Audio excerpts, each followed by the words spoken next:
Hi, Alex here. Welcome back to the course, and in this section that is entitled Tricks to Handle Errors, User Defaults, Dictionaries and more, we will be talking about enumerated iteration. So let's jump right into the code, and as you can see in the starter file we have a let called packed, that is a string, and we have our packed string here.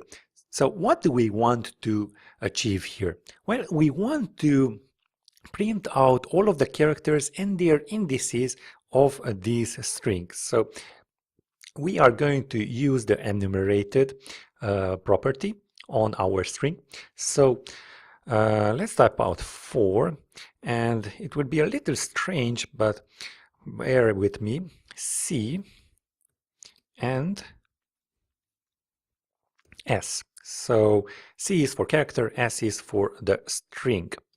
In packed enumerated,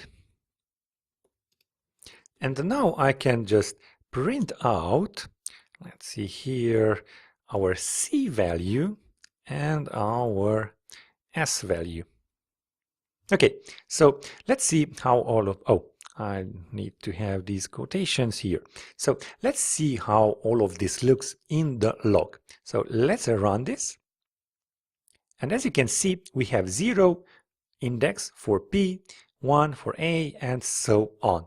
And that is how you can get the actual index of our string with the enumerated iteration of our string. Okay, that is it for this video. Hope you enjoyed it.